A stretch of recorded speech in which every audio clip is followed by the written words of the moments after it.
Hi my friends, welcome to DK Sudha's kitchen. இன்றைக்கி நம்ம சேனலில் என்ன பார்க்க போகிறோன்னா ராகி ப்ரௌனி. நல்ல ஃபஜ்ஜியாக பர்ஃபெக்டான க்ரிங்கிள் டாப்பில் நான் கொடுக்குற மெஷர்மெண்ட்டை அப்படியே வச்சு செய்யுங்க, பர்ஃபெக்டாக வரும். இன்றைக்கி நம்ம 1/2 kg மெஷர்மெண்ட் பார்த்துடலாம். 170 gram dark chocolate, 90 gram butter, இது ரெண்டையும் டபுள் பாயில் மெத்தடில் நம்ம நல்லா மெல்ட் பண்ணி எடுத்துக்கலாம். நெக்ஸ்ட் நம்ம ட்ரை இன்க்ரீடியண்ட்டை மெஷர் பண்ணிக்கலாம். 100 கிராம் ராகி ஃப்ளார் எடுத்திருக்கேன்.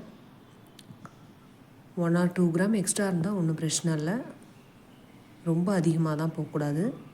நெக்ஸ்ட் நம்ம கொக்கோ பவுடர் எடுத்துக்கலாம், ஒரு 11 கிராம். நெக்ஸ்ட்டு சுகர் நம்ம மெஷர் பண்ணிக்கலாம். White sugar 60 gram, brown sugar 60 gram. இதையும் மெஷர் பண்ணி நம்ம ஓரமாக வச்சிடலாம்.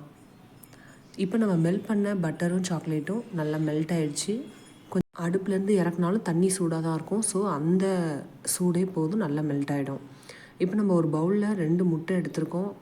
ஒரு பிஞ்ச் சால்ட் சேர்த்துக்கலாம். ஒரு 1/4 டீஸ்பூன் வெனிலா எசன்ஸ், இதெல்லாம் சேர்த்து நல்லா பீட் பண்ணிக்கோங்க. உப்பும் வெனிலா எசன்ஸும் ஃபஸ்ட்டே போட்டு இந்த மாதிரி பீட் பண்ணால் மட்டும்தான் நமக்கு முட்டையோட ஸ்மெல் வராது. இப்போ நல்லா பீட் பண்ணிவிட்டு நெக்ஸ்ட் நம்ம என்ன போட போகிறோம் அப்படின்னா சுகர். ஒயிட் சுகரையும் ப்ரௌன் சுகரையும் நம்ம இப்போ மிக்ஸி ஜாரில் சேர்த்துக்கலாம். இதை நல்லா பொடி பண்ணி எடுத்துகிட்டு வந்துடலாம், அப்போ தான் சர்க்கரை நல்லா கரையும். இதை நம்ம பீட் பண்ண எக்கோடு சேர்த்து நல்லா பீட் பண்ணணும். நல்லா மிக்ஸ் பண்ண சர்க்கரை நல்லா கரைஞ்சி வந்துடும். சர்க்கரை நல்லா கரைஞ்சதுக்கப்புறமா தான் நம்ம மெல்ட் பண்ணி வச்சுருந்த பட்டரையும் சாக்லேட்டையும் சேர்த்துக்கணும். இதையும் சேர்த்துட்டு நம்ம நல்லா பீட் பண்ணணும். எல்லாமே ஒன்றோட ஒன்றா நல்லா மிக்ஸ் ஆகணும். நல்லா பீட் பண்ணலாம், ஒன்றும் பயப்பட தேவையில்லை. ஓவர் பீட் ஆனால் என்ன ஆகுமோன்றதை யோசிக்கலாம் தேவையில்லை, நல்லாவே பீட் பண்ணலாம். இப்போது பாருங்கள், நல்ல ஷைனிங்கான டெக்ஸ்சரில் இருக்குது. இப்போ ஒரு டீஸ்பூன் நம்ம காஃபி பவுட்ரு சேர்த்துக்கலாம். காஃபி பவுட்ரு வந்து ராகி ப்ரௌனிக்கு நல்லா டேஸ்ட் என்ஹான்ஸ் பண்ணி கொடுக்கும்.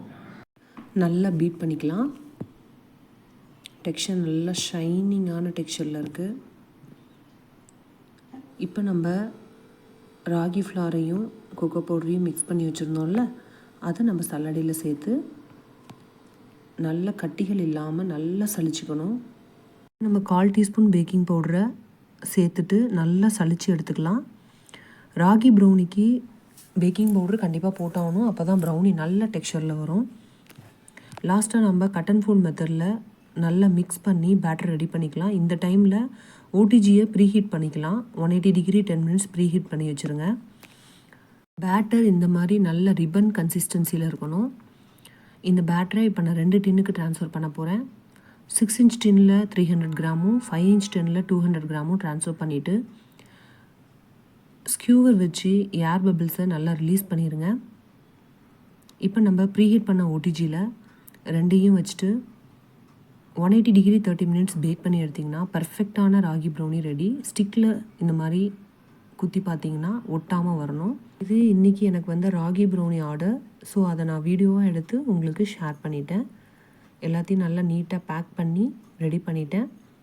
நீங்களும் இதே மாதிரி வீட்டில் ட்ரை பண்ணி பார்த்துட்டு எனக்கு கமெண்ட் பண்ணுங்கள். இன்றைக்கி எனக்கு வந்த ட்ரிபிள் சாக்லேட் நட்ஸ் ப்ரௌனி ஆர்டரையும் நான் உங்களுக்கு பிக்சராக அட்டாச் பண்ணியிருக்கேன். இந்த வீடியோ பிடிச்சிருந்துச்சுன்னா மறக்காமல் சப்ஸ்கிரைப் பண்ணுங்கள், லைக் பண்ணுங்கள். பாய்.